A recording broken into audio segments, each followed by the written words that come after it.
sni et sinia garnis aux plats traditionnels, les gâteaux traditionnels constantinois.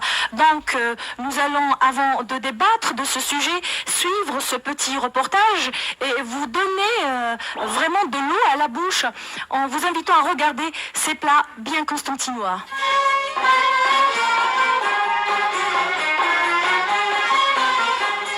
Souvenez-vous, il y a des siècles, on ne sait quelle fille de quel bey inventa le plat qu'elle a désormais lui collé au prénom.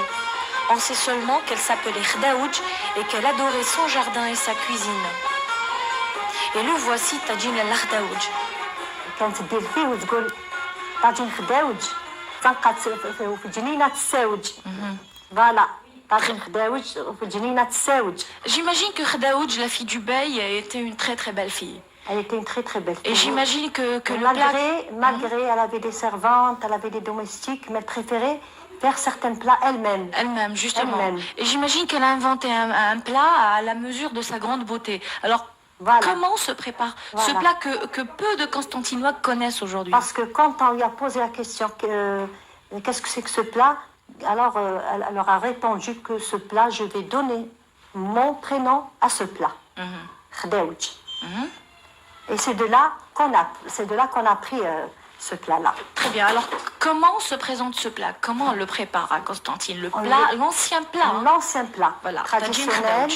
Donc, c'est à base de blanc de poulet, de fromage, des œufs, de la viande hachée. Bon, alors, de la viande, on met du sel, bien sûr, du persil dans la viande, 1 ou 2 œufs, ça dépend de la quantité, pour que la viande... la viande. Voilà. Et puis, on fait cuire le blanc de poulet dans une sauce blanche, qu'on fait passer après, et puis on fait, comment dirais-je, on fait mixer au mixeur, ou bien avant il n'y avait pas de mixeur. Voilà, justement. Voilà. Alors, avec la moulinette, on passait le blanc de poulet à la moulinette, on mettait du fromage. Le fromage existait depuis des siècles. Oui, bien sûr. Bien sûr. On mettait uniquement du fromage dans le blanc de poulet, du sel, du poivre, des œufs, pour que le boudin tienne bien. Très bien. Et on le fait cuire au four en papillote. Voilà. Mais on le fait cuire à l'avance pour qu'on puisse couper ces tranches-là. Il faut que ces tranches soient bien froides. On les coupe et au moment de servir, on peut les faire réchauffer au four. D'autres plats se souviennent encore des sqaïf et des mtbkhats, des maisons arabo-mauresques de la Médina, qui exhalaient les odeurs gourmandes d'autres twadjin peu ordinaires qu'affectionnaient alors tous les habitants de la cité. C'est un vieux, très très vieux plat.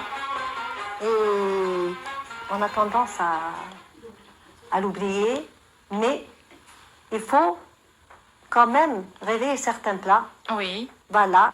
حنا عندنا طياب خاص وكل طياب باسمه هادو يسموا كيما نقولوا حنا الصفاري تاع البيات.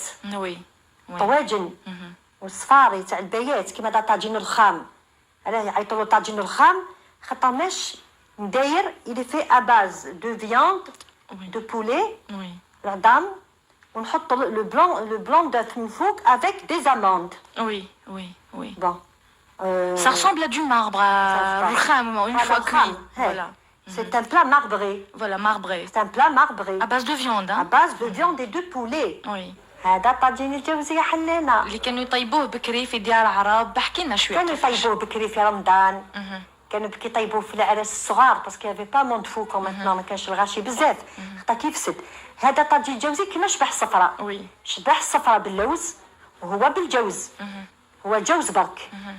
جوز وقرفة وورد. وعلى هذا لكل عام نقطروا الزهر والورد، نقطروا المخبل على جال طواجن والمعاجن.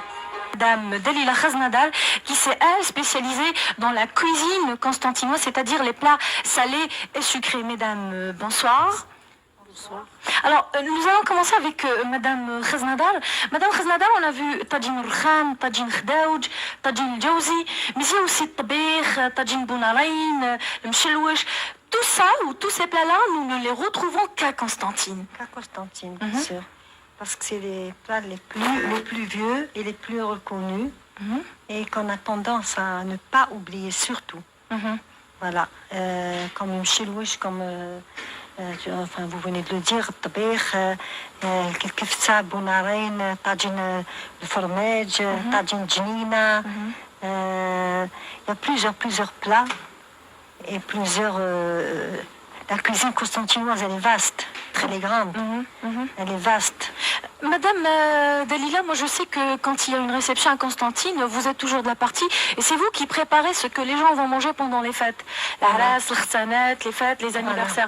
Donc est-ce que les Constantinois ou les familles constantinoises continuent à préparer, on vous demande encore de préparer ces vieux tagines, comme tagine khdaouj, tagine al-kham, est-ce que vous les citez aussi? C'est-à-dire comme tagine khdaouj, oui, il y a pas mal de familles qui font encore ce plat, mais comme pour tagine djawzi, non.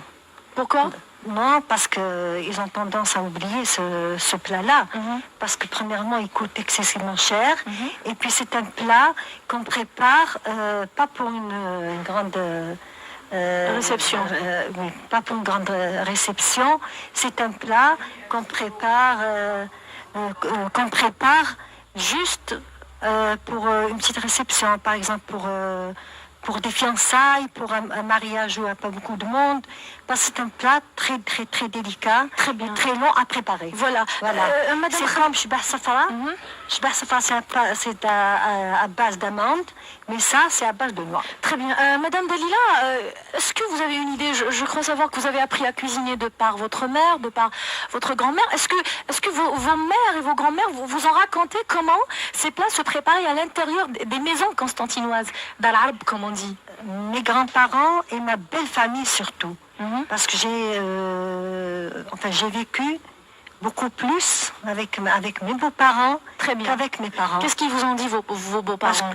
Parce que j'avais une belle-mère qui cuisinait très bien. Bon, elle est morte maintenant, mais il y a toujours ses filles qui sont d'ailleurs mes guides. Très bien, mes guides. Très bien. Alors, on va essayer de situer le débat, Madame Khaznadar.